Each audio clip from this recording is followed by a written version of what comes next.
everyone. This is the live stream with Quin interview with him from VANS. Very excited to be here with you guys today. I'm just waiting for him to join us. Once he's here with me, we will actually start chatting to him. Okay, let's just see. He is actually here. Let me add him in. Hi, evening. Hi, everyone. Welcome for joining us. Hi, how are you? Hi, Quin. Welcome. Awesome. Can you hear me okay? All perfect. Can you hear me? Yeah, great. Thank you. Great. How are you doing? No, amazing. And you, considering? Just very cold in Cape Town at the moment? I hear it's freezing. The cold front is almost reaching us here, so it's getting a bit cold now also, but I think you're getting the worst of it at this point. Yeah, we're getting snow. We're getting a whole bunch of things happening down here at the moment. Yeah, it's freezing.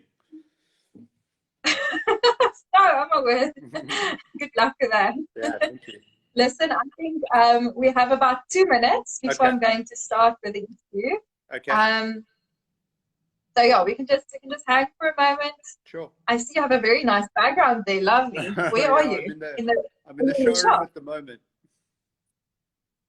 That's awesome. That's awesome. I just love the background. It's so funky. Yeah, so we're in between seasons at the moment, so it's a little bit bare, but yeah. No, it's cool. It's cool. Are you actually open now in the showroom? Yeah, it's difficult because we go into our winter 21 sell-ins with our accounts within the next 2 weeks, but it's all dependent on whether their businesses allow them to come in and the amount of people that are limited in the showroom. So I think this season will be done mostly digitally. And then we'll see the guys that are prepared to come in the showroom. But it's business as normal. We're looking at winter 21, which is February to June for us next year.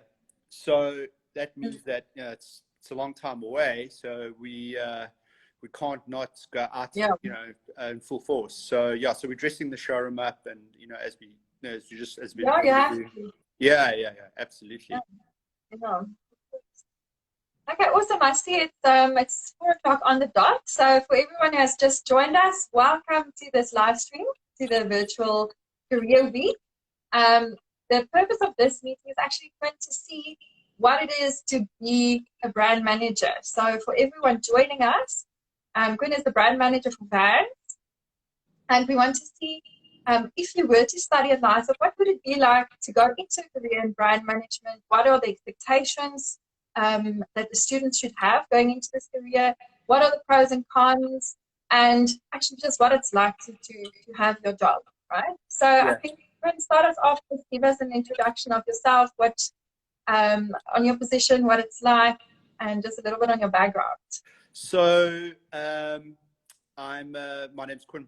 I work with Bounty Brands, who's the license holder for VANS in South Africa. So I've been in this role with VANS for about 3 years now. Previous to that, I was actually in sales for VANS.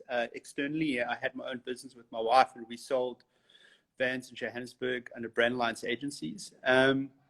But my love for the brand actually started when I was about 12 or 13 years old, when I picked up a skateboard and I got my first pair, and then I've kind of just always been part of that family since then. So I'm very fortunate to do what I love every day, to work with a brand like VANS, which is, as much as it's a commercial, it's a mainstream footwear brand, its roots and its heritage lie very strong within skate and action sports, music, art, and, so those subcultures which talk to me. So my role is brand management, and I think that, there's different types of brand management or ways to look at it, but my role would be ensuring that the selection of product that goes into the market is right.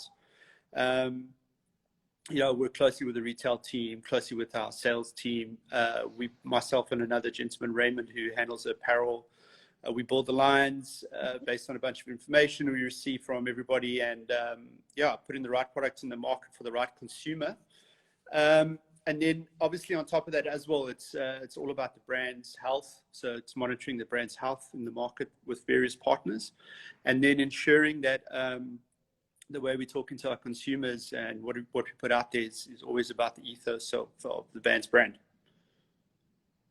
Of course, yes. Okay, that's quite interesting. So you say you've been into the whole product from a very young age. Yeah. Interesting question. What came first? Your love for selling or your love for fashion?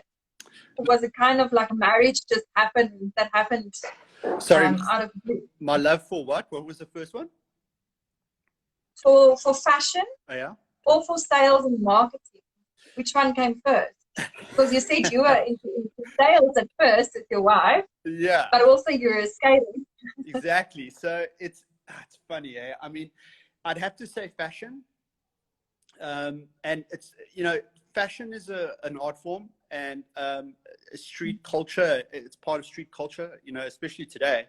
And skateboarding has always, had such a major influence on street fashion. And my opinion is that skateboarders don't like to be like everybody else, right? So the minute something gets picked up on a mainstream level, they move on to something else. So it seems like it's just slightly ahead of the game all the time. And that's not because skateboarding is trying to be cool or whatever. It's just purely because they're trying to be different. It's a subculture. So I think it started there where, the products and the brands were so important to skateboarders. And also when I started skateboarding, and in that late 80s and mid 90s, it was frowned upon, so skateboard brands that were made for skateboarders, that was it. Like, that's what we loved. We didn't look at anything else. And it was quite strange. You could drive your car down the road and see a guy wearing a skate shirt and know that you would be friends with him immediately because he was a skateboarder, so that's how much the fashion influenced skateboarding in those times. So definitely fashion. And then the love for the business side of it came later, just by virtue of passion for skateboarding and brands. And then it makes it a lot easier to connect with the end consumer as well as with with our account partners, and our partners of choice, because what you're talking about is just really authenticity. There's no real sale. It's just, you're just telling them how it is, how it has been for you. It's a way of living for you. It's not just it's not just you selling something that you don't believe in. It's really you are. Yeah, absolutely. And I think most importantly is that it talks to your values. And I think that if anybody's going to go into a career like this or into the fashion industry, it's about finding companies that have the same set of values as you, because then it becomes easy. If you have conflicting values, then you're going to struggle. It's interesting. I just saw a question here from 30 Hours 7 who's asking, how can you work with VANS? So there's someone already interested in in getting a career. Is there actually career options where they can apply on your website for careers, or so how do you get into? So I think the opportunities that we have available come through our Bounty portal. I don't have the information on me right now, but I think it best probably to search on Google for Bounty Brands career opportunities. And then it'll get filtered down to us. But obviously, it's difficult for new hires at the moment with COVID. I think with any business around the world, but we're always looking for good people. Yes. Okay. Interesting. Okay. And if someone were to approach you as a brand ambassador, also a question from someone online. Yeah, we get that a lot. Yeah, absolutely. So the brand ambassador thing is quite interesting. It's run through the marketing department and also with another business that we work with, a brand creative business, and they kind of isolate and go out and they know what's happening out there with the influencers and touch base already. So we do get those requests, and unfortunately at the moment I know that that's not increasing at any point in time in the foreseeable future. Yeah, and it's actually quite interesting that this question is asked, because it's something that I was also considering. It's for your brand. It's quite important to have your brand influencers. I mean, Tony Hawk is one of your main names that comes up, and I think for branding, it's very important for someone to be able to work with external people, getting brand ambassadors in your campaigns. So, as a brand manager, how often do you have to interact with people, brand ambassadors, and with influencers to get them to promote your stock? I think we take a very organic approach, you know, and again, you know, we have a very, very solid marketing manager, Warren Talbot. He's very well known out in the industry, and I mean, he's got you know, he understands it very well. So my interaction with them is limited in a sense, but I kind of know what's going on. Our approach to that kind of stuff is completely organic. You know, the people have to be, you know, real and authentic. And it's not just about, you know, how many followers you have and, you know, how much can you push the brand. The stories and the creative we want to go out must be, you know, authentic to who they are as people. And a lot of the time it is looking for things that are different. You know, that's just not the norm way of doing things. I think that's always kind of been an ethos for Vans. You know, people that are trying to do creative things out there that they love and they're passionate about, but they might not be picked up because they're not mainstream. That's the kind of stuff that you know, we're all about. Okay, that's kind of interesting. Yeah. Right. Thank you. Now, tell me, Quinn, on a different point, how did you get to where you are now? What did you study? Where did you work before? And how did your path lead you to this position?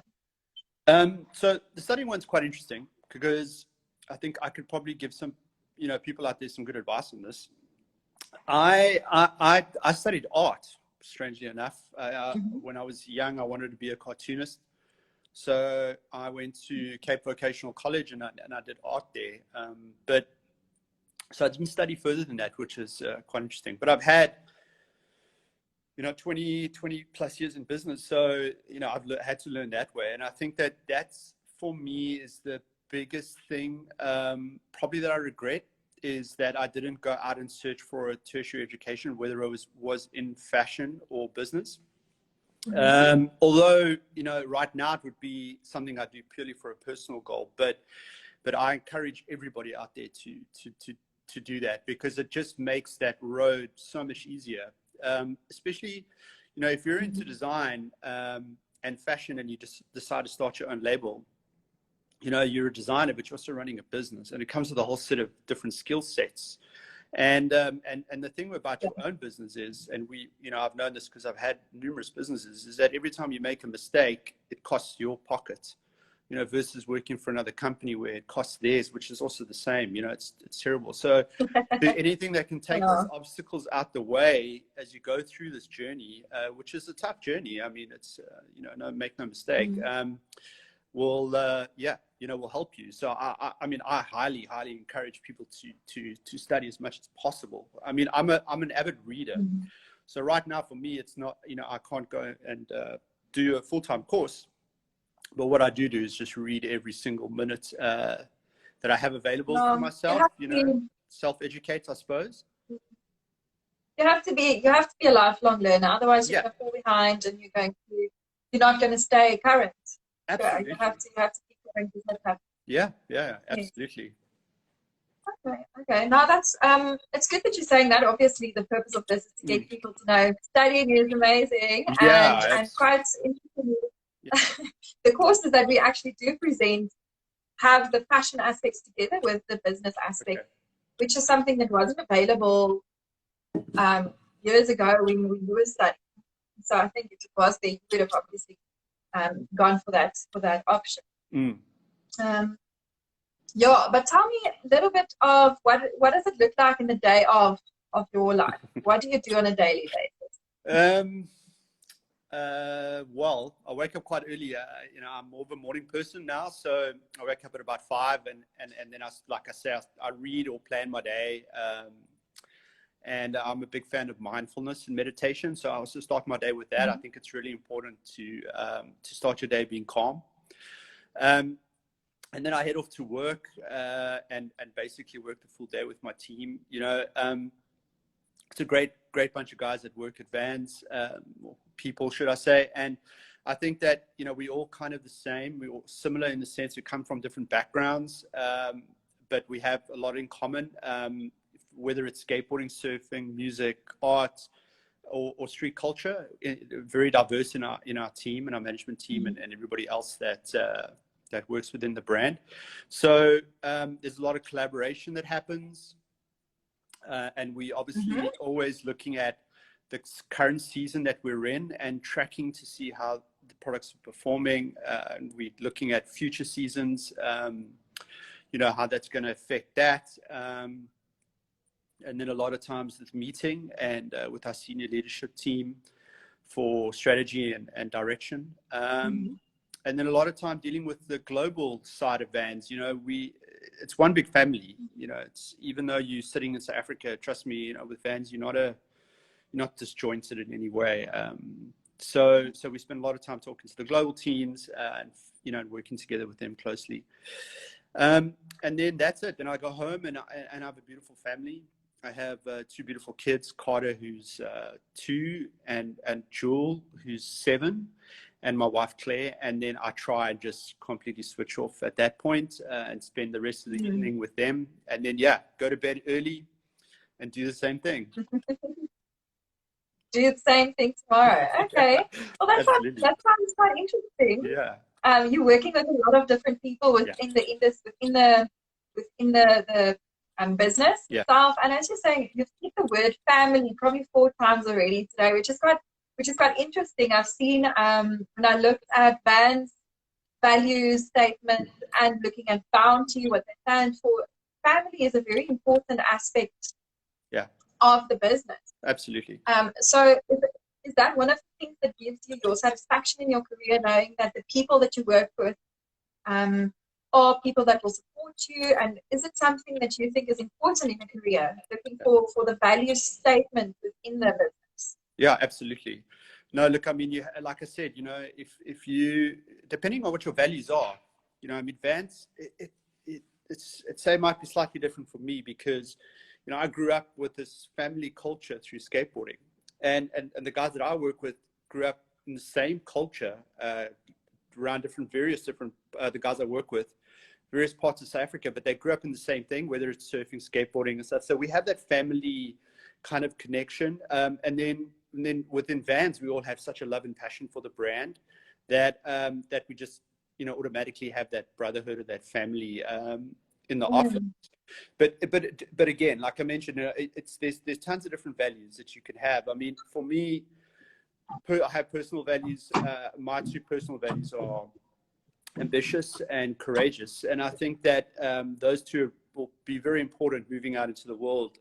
You know, once you've done your studies, because you have to be ambitious in today's time. You have to be your best, or you have to be the best to succeed, and then you have to have courage. And I think courage is probably the biggest value, because, you know, if you have courage, it allows you to stand up and stand up for what's right. And I think, you know, with a brand like Vans, that continuously has to happen, because it's very easy to just you know, to try and take it away from what it is, and, you know, its essence, its absolute heritage and roots, and try and create something else that's more commercial or more mainstream. But that's not what we're about. So we continuously have to have the courage to stand up and fight for those values of the brand itself. That's interesting that you're saying that, because it's if you're looking at trends, you would want to conform, and you would want to actually do what everyone else is doing. But as you're saying, you need that courage to stand up and be different, and that's what makes your brand stand out, and that's also what makes you as a person stand out, I guess. Yeah, absolutely. I mean, courage and ambition. Yeah, they've always done things differently, and I think that's why they've managed to be so successful. I feel that they're one of the only brands, if not the only brand, that's managed to cross the bridge between, you know, really core music, core skate, you know, into mainstream fashion, and into street culture, you know. And I think that's really important to note that, you know, our love for the brand doesn't change no matter how many people are wearing it. It's great to see people wearing it, as long as they realize, you know, where it comes from, and it's there to support, you know, you as a creative, or, you know, any form of creative expression. That's what it's there for. It's there to support your individuality, you know. So I think I had a point there. So I like what you're saying. In a traditional, when people look at your career, it might sound like not such a creative space going into marketing and brand management. It is really seen as one of the more traditional positions. But the fact that's interesting for me is you're saying, even though such a commercial space, it's still a very creative space. You can still live out your passion in your career, and you can still be creative in what you do, and you can still live out your creativity. It's not like you're not creative because you're in that position. Absolutely. You actually do need, as you're saying, that courage and that ambition to be different. Yeah. And to push your designs further. Absolutely. And creativity, I mean, you know, it goes with everything you do, essentially. I mean, you know, there's various forms of it. It doesn't necessarily mean it's only isolated to one thing. I mean, anything you creating is creative. You know, even in, yeah, like you say, like even in jobs like this or positions like this that are, you know, also management positions, and they come with a lot of, you know, you have to understand business, you know, and you have to almost separate yourself sometimes and realize business, but even in there, it's creative. So I think it's just the idea that that you have to embrace creativity in everything you do, and it's an outlet for you, and that know that there's a brand out there that absolutely supports that individualism and creativity. You know, yeah. Okay. Now I want to ask you. There's a few things that a few perceptions people have about this position. What in your mind are the things that people don't know about your position, things that they should know, and maybe things that you've learned over the years in this position that's important for people going into a career like this? Oh, that's a tough one, eh? What you should know and what you wouldn't know. Look, you know, yeah, sometimes it's not as glamorous as it seems. I think for everybody in fashion, that's the truth. But you get, you know, you must stick to your true north. You know, what you should know, again, you know, like I said, tertiary education, studying and is you know, long time learning and reading and being abreast of everything that's happening, I think is crucial right now. It doesn't just end there. You know, that's, I think, what you should know. And then, you know, what have I learned? You know, I've learned that it's really about the people, right? But most companies say that, but in reality, it is about people and culture. Without that today, you can't send out an authentic message. And if that message is not authentic, then what's the point? You know, we wake up every day to an overwhelm of companies and brands that are trying to sell us products. And with that overwhelm, you know, you subconsciously trying to sift out what's real. And that is, you know, behind the brand, there's the people that are real and authentic that are pushing those messages out that you're becoming a part of, you know, that family. So I think that's you know, like a big thing to understand is that whoever you're working with, or you know, whatever company you're starting and whatever your design idea is, and you want to get out there, is just to absolutely be yourself, because you know, that's what people want today. Interesting. So stay authentic, but yeah, even though you're staying authentic, you still, as you said, you still need people. You need. This is not a journey that you're going to succeed on your own. No. You're going to work probably in a team. Yeah. You're probably going to have to work with a bunch of different people to get where you want to.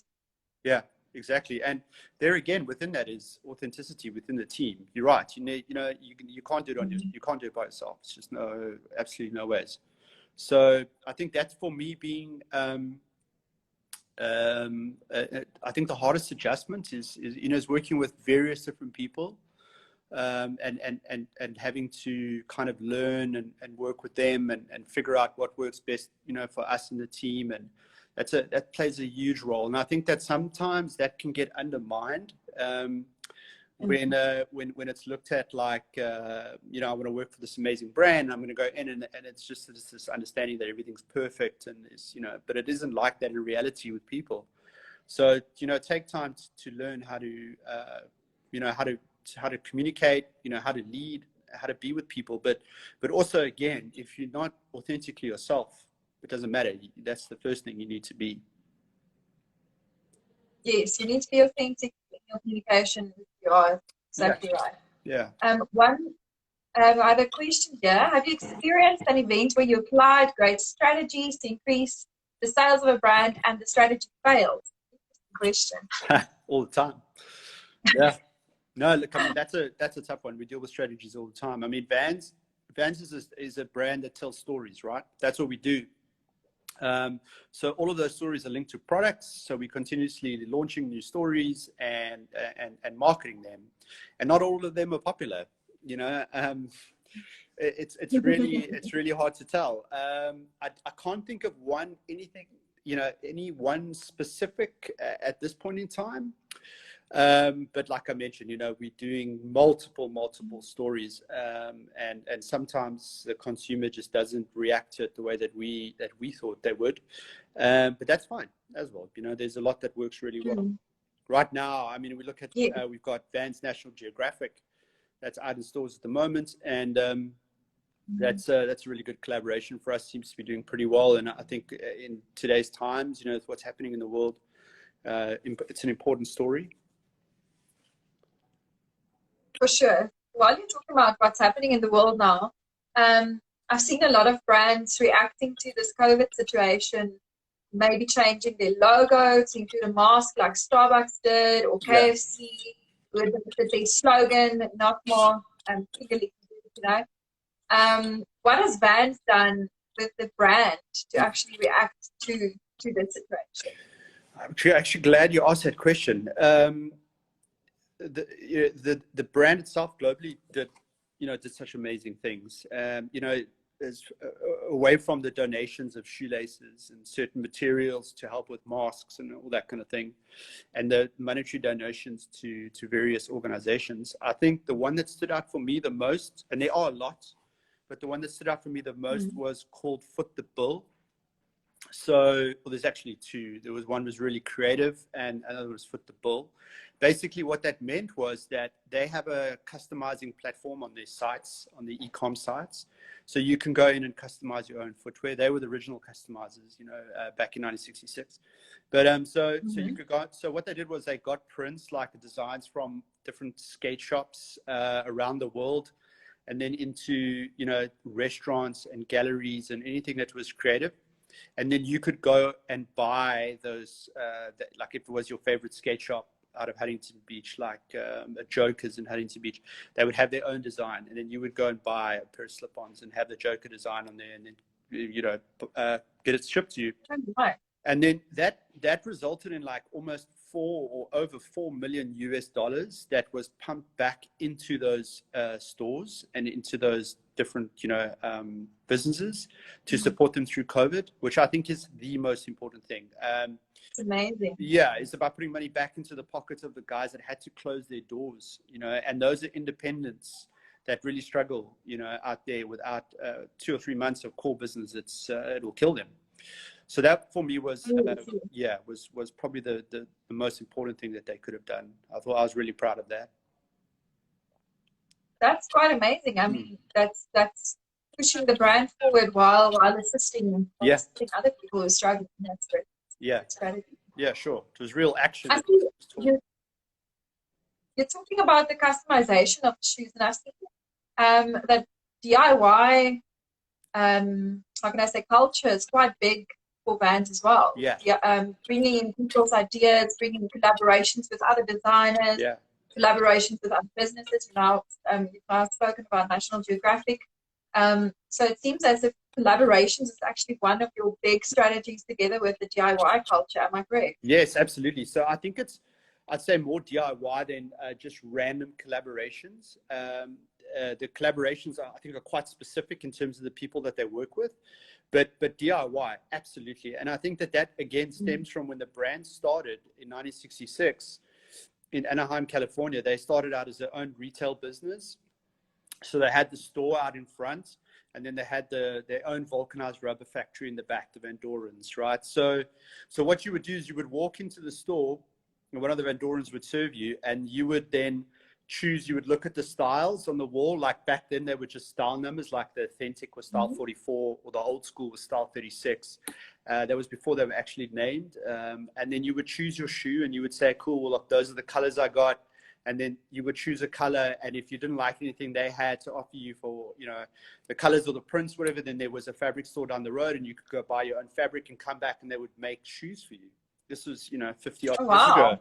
So that DIY culture has always really, really been there with the brand, that customizing culture, And then, another point is a lot of the stuff is adopted. It's adopted through skateboarding and surfing and things like that. So if you look at Checkerboard, for an example, which is, one of the, it's actually right behind me, but that's a huge kind of thing for VANS. Is it's also stemmed from kids, like just customizing their own shoes at skate parks, doing checkerboard on the foxing. They're like, hey, this is really cool, we should do checkerboard, and that hasn't ever really stopped. So it is DIY, but it's DIY and it's like most authentic form. It's taken from something that they see and it stokes them, and then putting it into product for people to buy. So yeah, massive part of our brand is the DIY part of it. Yeah, That's very interesting. So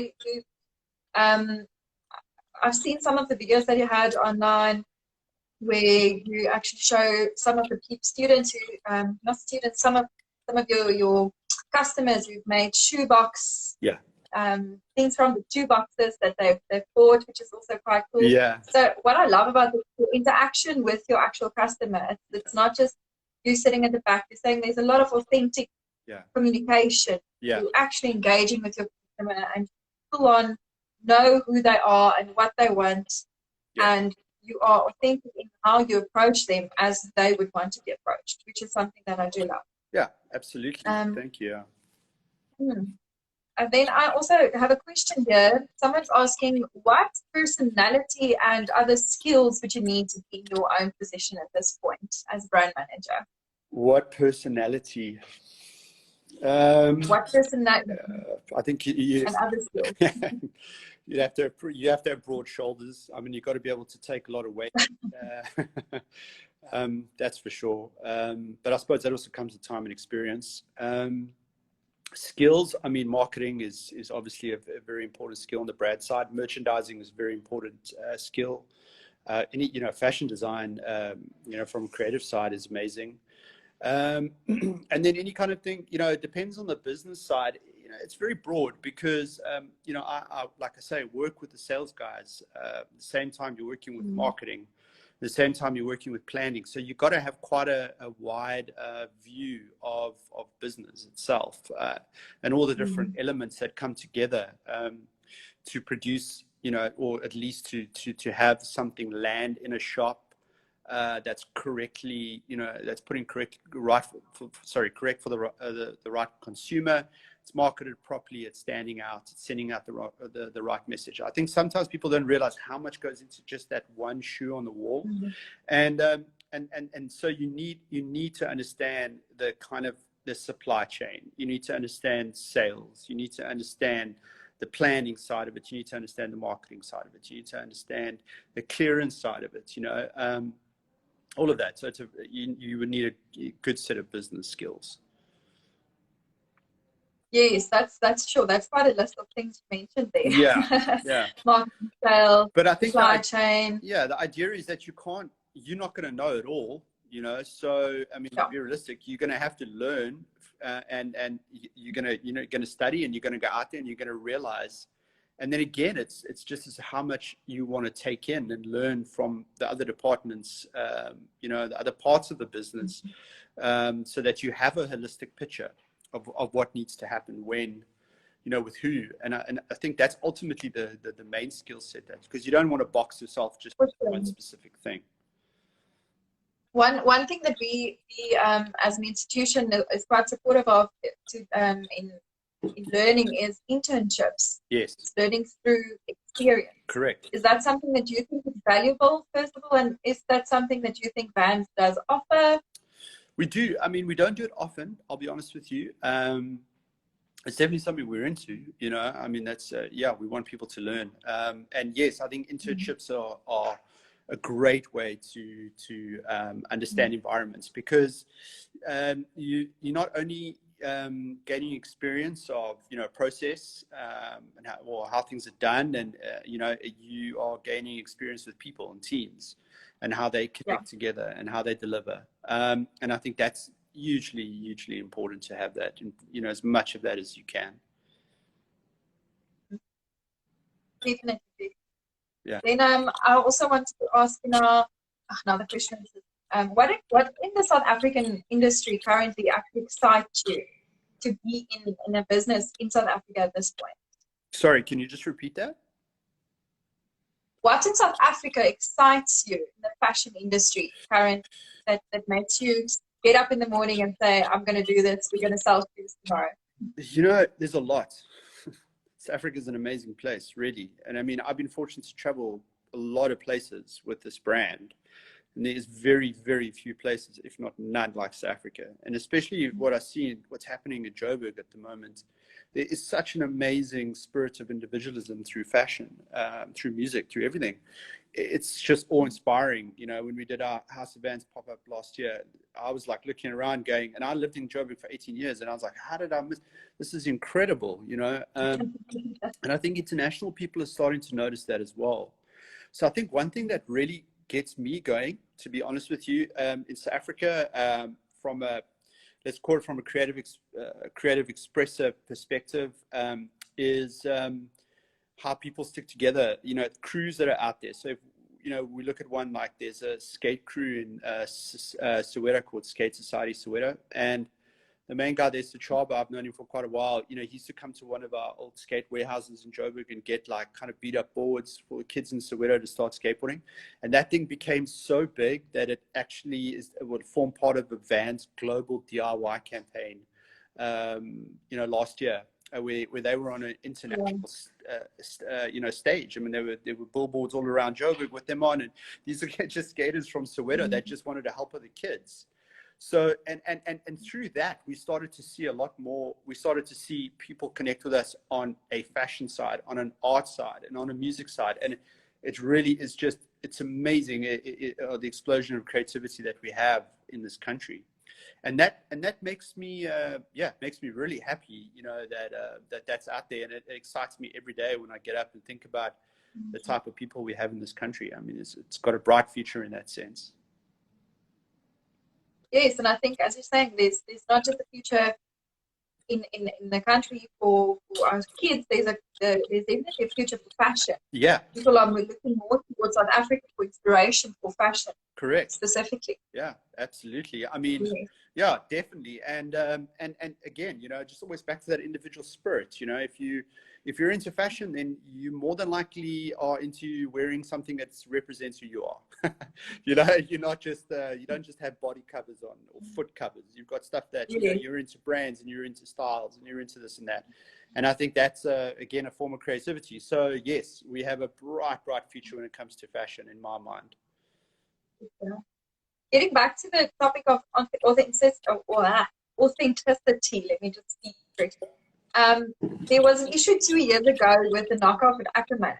Yes. Of one of your VANS shoes. Yes. So how do you actually prevent that from happening? I mean, there's no laws in place to prevent counterfeiting. There's no laws in place to prevent knockoffs. Yeah.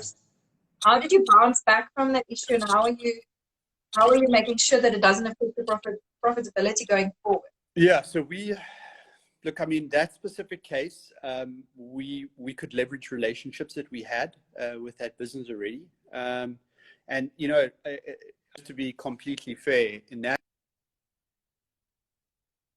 one, that specific case, it was an accident. Nobody was really trying to be malicious in any way. So we sorted it out pretty quickly. But the reality is that doesn't, you can't stop it. I mean, it is literally, you know, trying to plug a hole at one time, you know, you plug it and then another one opens. And you know, copy is also a form of flattery. But I think for us, it's more the counterfeits, you know, that are the big issue. It's different if a retailer tries to copy a popular silhouette, and it's too close to the actual brand, then there's an issue. But people that are just generally counterfeiting out there, I don't think they realize that they're taking away from a lot of people's livelihoods. But again, you know, what we do have, where we're quite fortunate with that, is we have a very, very strong legal team in the US side that deal with global counterfeits, and they focus a lot on the borders of South Africa. So we stop quite a bit of it, but it's, you know, it's a market on its own. It's really, really hard to completely stop. Yeah.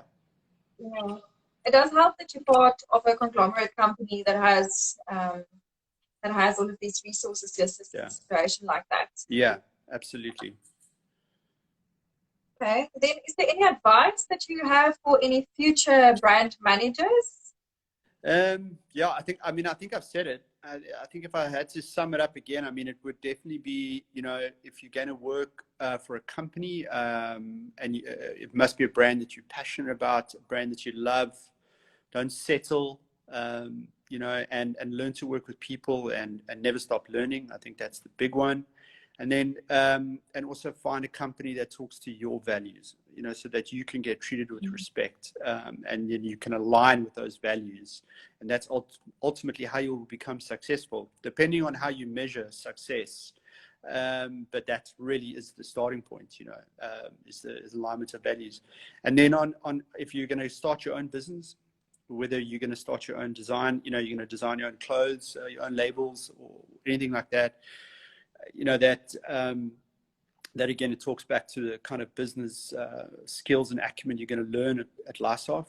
So treasure that, continue to learn, and then just be prepared to make mistakes, because it is the only way that people learn is by making mistakes. So I think that's one thing that sometimes is a bit of a problem in a business world, is that people are too scared to make mistakes. But in reality, you need to be making mistakes every day.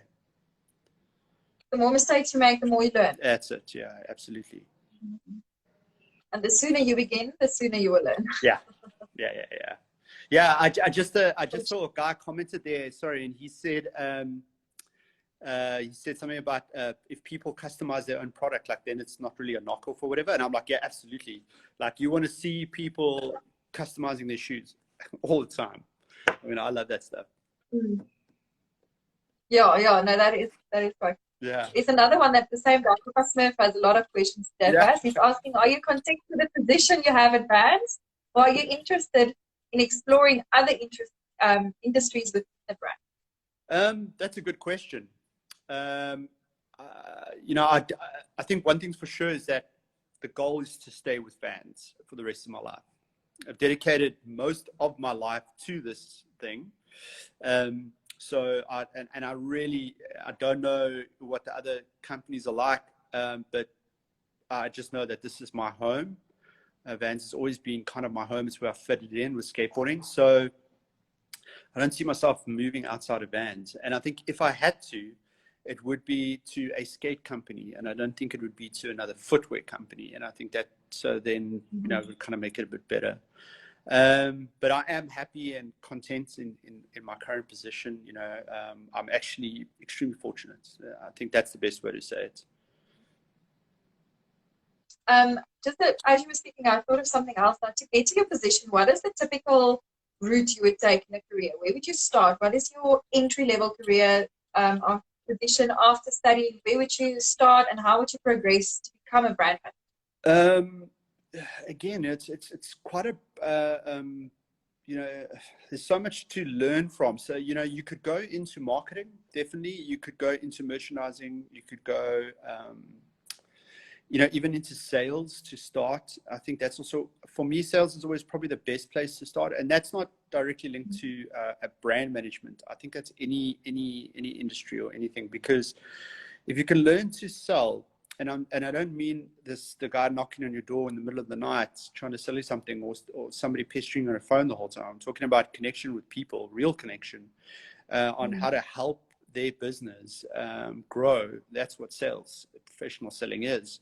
That unlocks a world of opportunity, and it also unlocks the type of business skill that you need. You learn a lot quicker than if you were sitting in just one specific thing.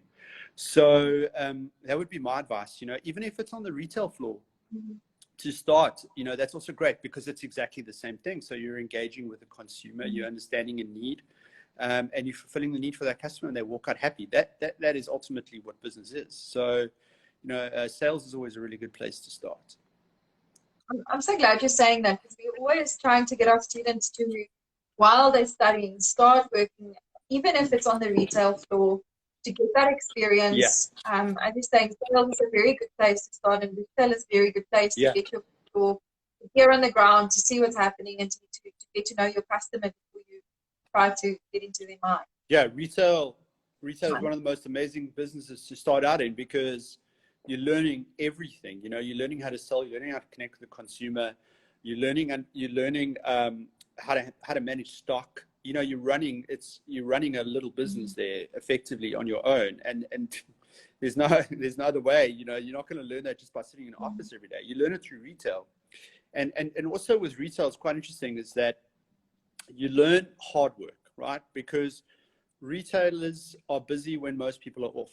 So, you know, you have to get up in the morning and you have to go there and you have to perform. And that's a really good life lesson, you know, but that doesn't mean you have to stay in retail for the rest of your life. And it also doesn't mean you have to be a salesperson for the rest of your life. But those are good groundings, I think, if you're looking outside of your studies and you just want to go and start getting into things. I think that other retail sales is for me the best place to start.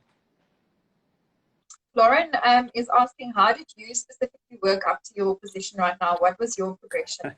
So it actually was sales. I'm a big advocate of professional selling.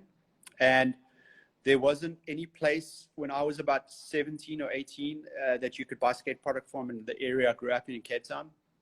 So I got hold of some of my friends in Joburg that were distributors of skate product. I would buy the product, I'd lay it out and merchandise it on my bed, and then I'd invite all my friends over and they would buy from me. And from there, I moved into retail, selling skate product, skate shoes, and apparel and hard goods. And I was probably there for about, I'd say maybe 10 years, I think, or 12 years before I decided to do it on my own. And then when I left, the most comfortable thing for me, because at that point I was also in a brand management position for another business that was a skateboard business. But when I left, I thought what I really wanted to do was just sell, just to you know, to be able to connect with people all the time. So we started Brand Alliance, and it was a sales agency. I mean, that's what we did. We sold, but we were also a business that wanted to elevate retail. So we spent a lot of time in store and to help the brand. So we were adding value back to the brands we were selling, and it was VANS. It's pretty much the brand. Adding value back to the principle that we were selling for, you know, in terms of positioning of the brand within certain retailers, and making sure that the brand was performing out of those doors for the actual customer, you know. So from there, I was fortunate by working so hard and adding value back to the principle that I got the opportunity to go directly to the office here. And that's pretty much how it happened. Through hard work, basically. Through a lot of hard work. Yep, absolutely. Through a lot of hard work. Always, no way around hard work that. For your tools. Awesome. Okay, no, that's quite interesting. Thank you.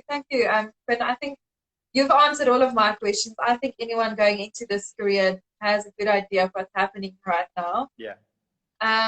There's a last question that just popped up from Lauren again. Sorry, I just lost it. With the pandemic happening right now, what do you think we can do to still work on our portfolio and gain work experience? Good question, Lauren. It's a good question. What could you do to still gain experience? Yeah, I mean, you know, in terms of work, it's really difficult because you don't know who's going to open and who's got a hire freeze or who's got an internship freeze. Because right now, I think it's about protecting the people of South Africa. So, you know, we obviously have to practice social distance, and not too many people are allowed in one space at one time in an office. And so it's tricky for a while, but it's not going to be like that forever. So you've got to hang in there, and in the meantime, again, I think just, you know, educate yourself as much as possible. For sure, I would definitely say that as well. Read. Yeah, absolutely. Cool. For sure. Thanks, Quin. Thank you so much for spending some time with us. Yeah, thank you for all of your valuable advice.